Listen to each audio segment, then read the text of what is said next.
Hello guys, welcome to networking.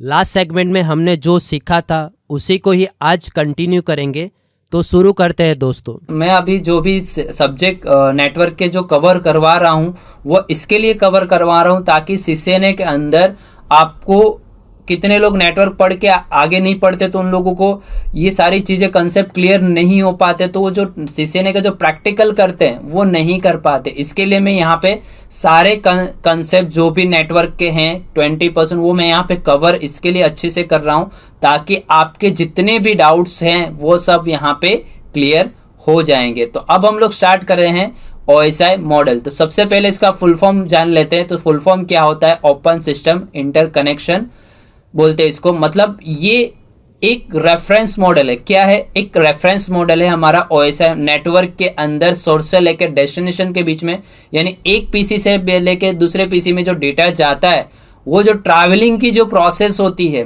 वो network किस तरह काम करता है, किस तरह वर्क करता है, उसको समझने के लिए इसको डेवलप किसने किया था? ISO ने, इंटरनेशनल स्टैंडर्डाइजेशन ऑर्गेनाइजेशन। मतलब इन लोगों ने डेवलप किया था पूरा नेटवर्क को, किस तरह काम हो रहा है, किससे एक जगह से दूसरी जगह जा कैसे रहा है, किस तरह वर्क हो रहा है, क्या चीज़ें हैं। तो उसको समझने के लिए ISO ने एक डेवलप किया था OSI model, open system inter connection. मतलब एक पीसी के बीच से दूसरे पीसी में जो डेटा जाता है उसको समझने के लिए रेफरेंस मॉडल बनाया था। क्या बनाया था? OSI मॉडल एक रेफरेंस मॉडल है जिसके अंदर 7 लेयर इंक्लूडेड है। कितने लेयर इंक्लूडेड है? 7 लेयर।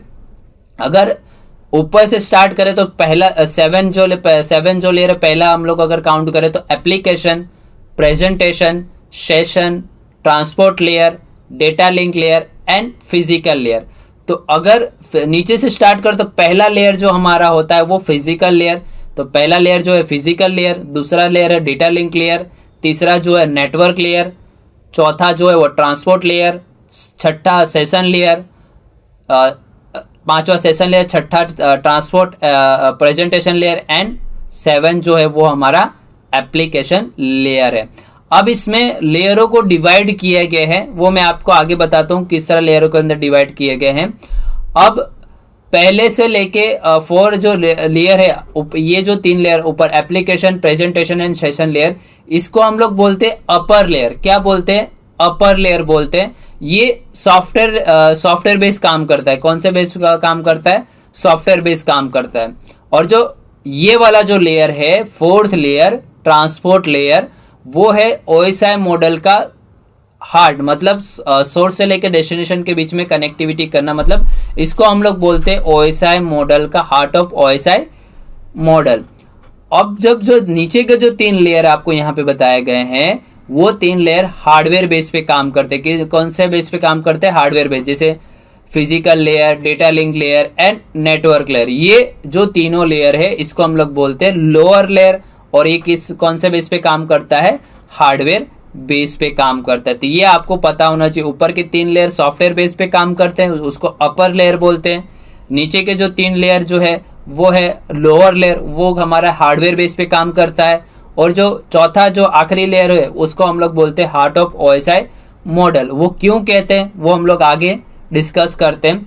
अब हम लोग स्टार्ट करेंगे पहले से ही 7 लेयर के, तो ही आपको समझ में आ जाएगा। मतलब आपको सोर्स से लेकर डेस्टिनेशन के बीच में हमारा जो डेटा ट्रैवल होता है वो किस तरह होता है। सबसे पहले अगर मैं पहले एप्लीकेशन लेयर की अगर मैं बात करूं तो ये यूजर का इंटरफेस क्रिएट करता है। मतलब सोर्स हमारे web browser to web server को कनेक्ट करने का काम करता है। क्या करता है? वेब ब्राउजर को वेब सर्वर को कनेक्ट करने का काम करता है हमारा एप्लीकेशन।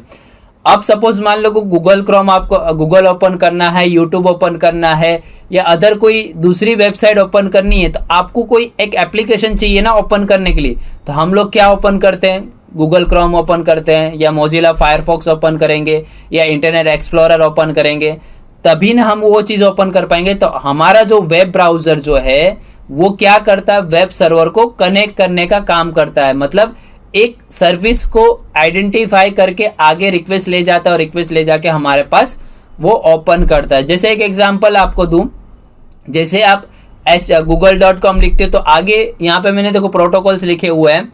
वो क्या करता है, प्रोटोकॉल्स यहाँ पे काम करते हैं। कौन से प्रोटोकॉल है, HTTP है, FTP है, SFTP है, DHCP है, DNS है, ये सारे प्रोटोकॉल यहाँ पे काम करते हैं एप्लीकेशन लेयर के ऊपर। किसके लेयर पर काम करते हैं, एप्लीकेशन लेयर के ऊपर हमारे ये सारे प्रोटोकॉल्स काम करते हैं।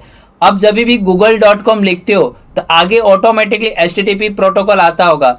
वो क्या करता है, आपकी सर्विस यानी आपकी रिक्वेस्ट को ले जाता है, और वो ले जाने के इसके ऊपर जो पोर्ट्स होते हैं 80 नंबर के पोर्ट पे काम करता है। जो HTTP जो है वो कौन से पोर्ट पे काम करता है, 80 नंबर के पोर्ट के ऊपर काम करता है। वो वही पोर्ट पे वो रिक्वेस्ट ले जाता है, वो सर्वर चेक करता है भाई किसके लिए आया है, वेब सर्वर के लिए आया है, हाँ ये सर्वर है, ओपन आपने रिक्वेस्ट दी, और वही सर्वर के आपके ऊपर आपको लाके देता है। तो ये क्या हुआ, हमारा एक वेब ब्राउजर से वेब सर्वर को कनेक्ट करने के लिए काम हमारा होता है एप्लीकेशन। वहाँ पे आप जैसे जीमेल के थ्रू आप इलेक्ट्रॉनिक मेल जो होता है, जैसे आप मेल सेंड करते हो, रिसीव करते हो, तो ये जो सारी चीज़ें यूज़ होता है यहाँ पे प्रोटोकॉल हमारा वो काम यहाँ पे करते हैं। और फाइल ट्रांसफ़र भी है, आपने कोई फाइल ओपन करा तो आपने रिक्वेस्ट की कि भाई मुझे ये फाइल चाहिए, तो ही आपको वो चीज़ वहाँ पे मिलती थी, अदरवाइज़ वो नहीं मिल पाती। तो एप्लीकेशन लेयर कुछ ये काम करता है, web browser to web server को कनेक्ट करने का काम करता है, राइट। तो ये लेयर के अंदर आपको ये प्रोटोकॉल आपको याद होना ज़रूरी है। उसके बाद जो लेयर है, लेयर की बात हम लोग कर रहे हैं प्रेजेंटेशन लेयर। अब ये भी हमारे लिए बहुत इंपॉर्टेंट प्रेजेंटेशन लेयर माना जाता है। ये क्या करता है, एप्लीकेशन के ऊपर से जो डेटा फॉर्मेट होता है उसको प्रॉपरली मैनेज करता है। मतलब इसको रिस्पॉन्सिबिलिटी होता है हमारा डेटा ट्रांसमिट जो होता है वो कौन से फॉर्मेट में होए, कौन से फॉर्मेट में सपोर्ट करेगा कि नहीं करेगा, वो सारी चीज़ें हमारा प्रेजेंटेशन यानी इंक्रिप्शन, डिक्रिप्शन, कंप्रेशन, वो सारी चीज़ करता है। मतलब इतनी सारी सर्विसेज प्रोवाइड करता है हमारा डेटा ट्रांसमिट के अंदर, जैसे हमारा डेटा इंक्रिप्शन करना और डेटा को कंप्रेस करके लाना, और कौन से फॉर्मेट में सपोर्ट करवाना है, किस फॉर्मेट में वो काम करेगा, किस तरह करेगा, वो सारी चीज़ें हमारा प्रेजेंटेशन लेयर करता है। प्रेजेंटेशन के अंदर आपको एक बात बता दूं कि एक चीज़ और बताओ, सपोज मान लो आपने मुझे PDF फाइल भेजा है, अब मेरे फ़ोन के अंदर या मेरे सिस्टम के अंदर वो सपोर्टेबल फाइल ही ना हो तो मैं PDF फाइल को ओपन कर सकता हूँ, नहीं कर सकता हूँ। तो ये प्रेजेंटेशन क्या करता है, वही फाइल सपोर्ट करता है जो आपने भेजी, वही चीज़ें वो एक्सेस कर, यानी उसका स्टैंडर्ड फॉर्मेट में लाता है, जो आपको रिक्वायरमेंट है वही फॉर्मेट के अंदर आपको वो करके देता है। तो ये काम हमारा प्रेजेंटेशन लेयर करता है। OSI को सिर्फ हम लोग रेफरेंस मॉडल से, ये पूरा थियरी बेस है। OSI मॉडल जो है हमारा वो हमारा पूरा थियरी बेसिक कंसेप्ट है, और हमारा जो TCP/IP जो मॉडल रहेगा वो हमारा पूरा प्रैक्टिकल बेस रहता है। किस पे प्रैक्टिकल बेस रहता है, तो ये जो मैं अभी आपको एक्सप्लेन कर रहा हूँ वो OSI मॉडल, जिसके अंदर पूरा थियरी कंसेप्ट यहाँ पे क्लियर होता है। इसके लिए इसको कहा जाता है OSI का रेफरेंस मॉडल कहते हैं, राइट। तो ये जो हमारा प्रेजेंटेशन लेयर स्टैंडर्ड फॉर्मेट के अंदर कन्वर्ट करना, इंक्रिप्शन करना, डेटा का कंप्रेस करना, वो सारी चीज़ें हमारा प्रेजेंटेशन लेयर करता है, राइट। उसके बाद जो है हमारा सेशन लेयर। अब सेशन लेयर स्टैब्लिश करता है नेटवर्क को, स्टैब्लिश यानी कनेक्टिविटी है कि नहीं, यानी यहाँ पे हमारा प्रॉपरली वर्क होगा कि नहीं होगा, डेटा जो आया है सही तरीके से आया है कि नहीं आया है। देन एग्जांपल यहाँ पे दिया फाइल ट्रांसफ़र, रिमोट लॉगिन जो आप लोग करते हैं उसका भी एक सेशन होता है। जैसे आप पर्टिकुलर OTP सेंड करते हो, one type of OTP send करते हो, तो क्या होता है वन टाइप ऑफ पासवर्ड, अगर वो टाइम पे अगर आपने उसको लॉगिन नहीं किया तो क्या होगा, वापस से आपको कहेगा कि वापस से आप सेशन क्रिएट करो। मतलब ये क्या होता है कि आपका जो नेटवर्क के अंदर जो डेटा आ रहा है उसको स्टैब्लिश करना और उसको मेंटेन करना, वो सारी चीज़ें ये क्या करता है, हमारा सेशन लेयर करता है। क्या करता है, सेशन लेयर, यानी ये मैनेजमेंट भी सिंक्रोनाइजेशन की तरह ही करता है कि किस तरह लॉगिन होता है, उसकी जो डेटाज होते हैं, कैच होते हैं, वो सब हमारा सेशन लेयर पूरा मैनेज करता है, राइट। तो ये सेशन लेयर भी कुछ इसी तरह ही काम करता है, जो एप्लीकेशन के ऊपर से आया और प्रेजेंटेशन के ऊपर आया, वो सारी चीज़ें देखता है हमारा ये सेशन लेयर से। सेशन लेयर का कुछ काम यही है कि डेटा को स्टैब्लिश करना और उसको मेंटेन करना, और एप्लीकेशन के ऊपर जो डेटा आए उसके सेशन का एंड टू एंड चेक करना, और लॉगिन टाइम का जैसे मैंने आपको बताया वन टाइप OTP जैसा आता है वो भी सेशन के ऊपर ही होता है। अगर वो सेशन आउट हो जाता है तो फिर वो पासवर्ड, आप जो वन टाइप ऑफ पासवर्ड आया है वो डालोगे तो वो एक्सेप्ट नहीं करेगा, वापस से आपको उसका सेशन क्रिएट करना पड़ता है। तो वो सेशन लेयर वहाँ पे काम करता है। अब जो देखने वाले हम ट्रांसपोर्ट लेयर, तो ट्रांसपोर्ट लेयर क्या होता है, किस तरह काम करता है। मेन हमारा जो लेयर होता है वो हमारा ट्रांसपोर्ट लेयर होता है। ट्रांसपोर्ट लेयर का काम होता है एंड टू एंड कनेक्टिविटी। क्या करना है? एंड टू एंड कनेक्टिविटी करना हमारा ट्रांसपोर्ट लेयर का काम है, जिसके अंदर मैनेजिंग ट्रांसमिट पैकेट, मतलब पैकेट को ट्रांसमिट करना, वो सारी चीज़ें करना, फिर वो पैकेट के अंदर प्रॉपरली आया है कि नहीं आया वो सारी चीज चेक करना। देन इस पे हमारा मैसेज का जो एरर करेक्शन होता है, जो भी डेटा आया वो एरर करेक्शन प्रॉपर हो रहा है कि नहीं हो रहा है, वो सारी चीज़ें। देन एक्नॉलेजमेंट सेंड करना, वो सारी चीज़ें, मैंने पैकेट मिसिंग है या नहीं है, वो सारी चीज़ें हमारा कौन करता है? Transport layer. उस पर मेन दो प्रोटोकॉल काम करते हैं, TCP एंड UDP। TCP का फुल फॉर्म होता है transmission control protocol and UDP का फुल फॉर्म होता है यूजर डेटाग्राम प्रोटोकॉल। ये दो प्रोटोकॉल इंपॉर्टेंट वहाँ पे काम करते हैं। अगर ट्रांसपोर्ट लेयर के अगर मैं TCP के बारे में एक्सप्लेन करूँ तो हमारा जो TCP होता है वो बिग अमाउंट के अंदर अगर डेटा ट्रांसफ़र करना है, जैसे 2 GB 3 GB 4 GB 5 GB, तो वहाँ पे कौन सा प्रोटोकॉल यूज़ होगा? हमारा TCP यूज़ होगा। और अगर 1 GB से कम डेटा ट्रांसफ़र करना है तो हमारा कौन सा प्रोटोकॉल यूज़ होता है? UDP प्रोटोकॉल यूज़ करते हैं। TCP क्या करता है? एक्नॉलेजमेंट सेंड करता है और रिसीविंग, मतलब डेटा प्रॉपरली पहुंचा है कि नहीं पहुंचा है वो सारी चीज़ें मिटाता है, बट UDP ये चीज़ें नहीं करता है।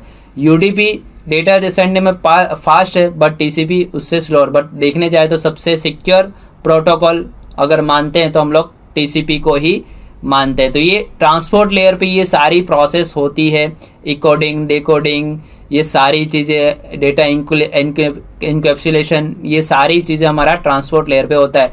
पैकेट मिसिंग है यानी एरर करेक्शन करना, तुम्हारा डेटा प्रॉपर आया है कि नहीं आया है, वो सारी चीज़ें हमारा किस पे होता है? हमारा ट्रांसपोर्ट लेयर के ऊपर होता है। किस पे होता है? हमारा ट्रांसपोर्ट लेयर के ऊपर होता है। अब जो तीसरा जो लेयर है वो हमारा नेटवर्क लेयर है। नेटवर्क लेयर के ऊपर राउटिंग डिफाइंड किया जाता है और IP का टैगिंग होता है। मतलब एक जगह से दूसरी जगह डेटा, यानी उसको सोर्स से लेकर डेस्टिनेशन तक जाना है तो उसका कौन सा पाथ डिसाइड करना है, किस तरह करना है। और यहाँ पे एक डिवाइस यूज होता है जो लेयर 3 डिवाइस, लेयर 3 के ऊपर काम करता है, वो होता है हमारा राउटर। कौन सा यूज होता है? राउटर। क्योंकि एक जगह से राउटर का काम क्या है कि उसको बेस्ट पाथ सिलेक्ट करना, मतलब उसके लिए पाथ तो बहुत सारे हैं बट उसके लिए बेस्ट पाथ कौन सा है, किस तरह सेंड कर, कहाँ से आना है, किस तरह जाना है, वो हमारा नेटवर्क लेयर करके देता है। और उसके लिए एक एड्रेस होता है, एक लॉजिकल एड्रेस दिया जाता है जिससे सिस्टम के आइडेंटिफाई हो सके, मतलब IP एड्रेस। अगर आपके पास IP ही ना हो तो आप सोर्स से लेकर डेस्टिनेशन तक पहुंचोगे कैसे? सोर्स का भी IP नहीं है, डेस्टिनेशन का भी IP नहीं है, तो आप एक दूसरे से कम्युनिकेट कैसे कर पाओगे? अगर मुझे भावनगर से अहमदाबाद जाना, मुझे पता ही नहीं है कि कौन से नंबर की बस जाती है, कौन सी ट्रैवल जाती है, जब तक मुझे वो पता नहीं होगा तब तक मैं डेटा को किस तरह भेज पाऊंगा? नहीं भेज पाऊंगा। और अगर मैं अपनी प्रश्न, अब जैसे यहाँ पे बेस्ट पाथ की बात अगर मैं बताऊं, अगर आप भावनगर से अहमदाबाद आ रहे हो तो उसके लिए अगर आप ट्रैवल में आ रहे हो तो वहाँ पे जो रूट से जा रहे हो वही रूट से आपको जाना पड़ेगा। बट अगर आप अपनी पर्सनल व्हीकल से जाते हो या 4 व्हील से जाते हो तो उसमें क्या होगा कि आपको बेस्ट पाथ, यानी आपको जो शॉर्ट रास्ता होगा वही रास्ता आप सिलेक्ट करोगे। उसमें आपको कोई रोकेगा नहीं, आप ये वेव से जाओ, ये वेव से जाओ, क्योंकि आप अपना बेस्ट पाथ सिलेक्ट करोगे, मुझे ये सबसे ज़्यादा अच्छा रास्ता पड़ेगा, यहाँ से रास्ता अच्छा रहेगा।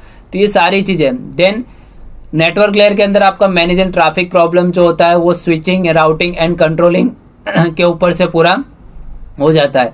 Then routing can be use, मतलब यहाँ पे स्टैटिक टेबल भी बनता है, अलग अलग डिटरमिन किया जाता है, नेटवर्क का लोड बैलेंसिंग, ये सारी चीज़ें हमारा नेटवर्क लेयर पर। मतलब एक सिंपल एक चीज़ बात को, IP का टैगिंग होना एंड बेस्ट पाथ सिलेक्ट करने का काम हमारा नेटवर्क लेयर का काम होता है, राइट। यानी एक जगह से दूसरी जगह जब डेटा जाता है तो कौन से फ्लो में जाएगा और किस तरह फ्लो में जाएगा वो हमारा नेटवर्क लेयर करता है। और उसके लिए एक एड्रेस होता है जिसको हम लोग बोलते हैं लॉजिकल एड्रेस, मतलब IP एड्रेस होता है, और एक फिजिकल एड्रेस होता है जिससे फिजिकल एड्रेस मतलब हमारा मैक एड्रेस होता है। क्या होता है हमारा?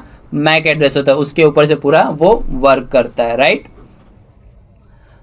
अब जो हमारा डेटा लिंक लेयर है, अब डेटा लिंक लेयर के अंदर दो LLC एंड मैक, मतलब डेटा लिंक लेयर के अंदर हमारा स्विच वर्क करता है। हमारा स्विच वर्क करेगा, मतलब यहाँ पे एक फ्रेम बनेगा, पूरा लॉजिक स्ट्रक्चर क्रिएट होगा, मतलब आपकी स्विच के LLC मतलब logical link local properly connected है, यानी आपकी स्विच में लाइट आती है कि नहीं आती है, या पिंग, एक यहाँ पे आप पिंग कमांड भी यूज़ कर सकते हो। पिंग एग्जांपल दो, जैसे आपका कनेक्टिविटी चेक करने के लिए आप क्या करते हो, CMD ओपन करते हो।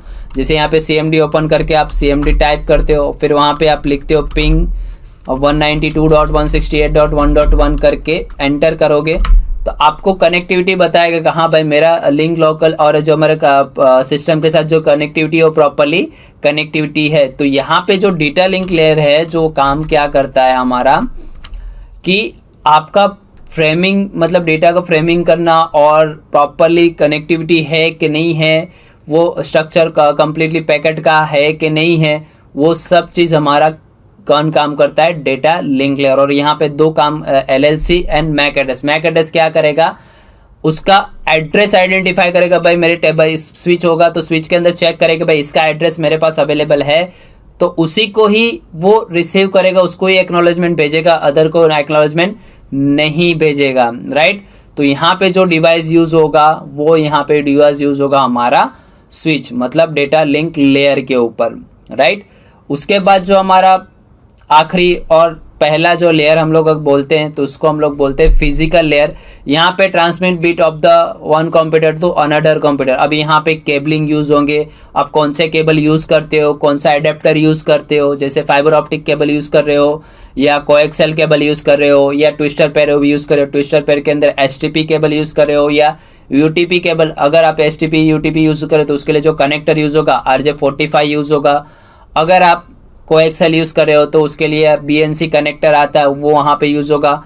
अगर आप फाइबर ऑप्टिक केबल यूज़ करें तो FC, SC, ST ये सारे कनेक्टर वहाँ पे यूज़ होते हैं। मतलब फिजिकल लेयर पे आपका ट्रांसमिट डेटा कौन से वेव के अंदर होगा वो केबल डिसाइड करेगा कि केबल कौन से केबल के थ्रू होके जाएगा। आप जो भी फास्ट इथरनेट के थ्रू कनेक्ट करो या गीगा इथरनेट के थ्रू कनेक्ट करो, वो सारी चीज़ें हमारा फिजिकल लेयर के ऊपर से होके जाता है। जैसे मैंने यहाँ पे लिखा हुआ भी है कि एक बिट और फिजिकल मीडिया मतलब क्या? माध्यम, कौन से माध्यम से डेटा भेजना है, यानी आप कौन से केबल यूज़ कर सकते हो। जैसे मैंने आपको केबल के भी आगे मैंने टाइप भी बताए थे, coaxial cable, twister pair cable and fibre optic cable के बारे में, और कंसोल केबल के बारे में भी मैंने आपको बताया था। तो ये था हमारा पूरा OSI मॉडल का 7 लेयर। 7 से लेके फर्स्ट लेयर के ऊपर मैंने आपको सारा एग्जाम्पल बताया किस तरह, क्योंकि ये पूरा रेफरेंस मॉडल मतलब ये पूरा थियरी बेस है, तो इसके अंदर ये जो थियरी कंसेप्ट थे वो मैंने आपको सारे यहाँ पे कवर अप कर दिए। तो ये था हमारा पूरा फिजिकल लेयर, ठीक है। अब हम लोग नेक्स्ट टॉपिक के अंदर जब कंटिन्यू करेंगे तब वो हमारे लिए रहेगा नेटवर्क डिवाइस। तो नेटवर्क डिवाइस क्या होता है, कैसे काम करता है, इसका वापस से मैं आपको सिमुलेशन करके बताऊंगा सारे डिवाइसेस कैसे काम करते हैं, राइट। तो नेक्स्ट टॉपिक जो रहेगा हमारा पूरा नेटवर्क डिवाइस के ऊपर रहेगा।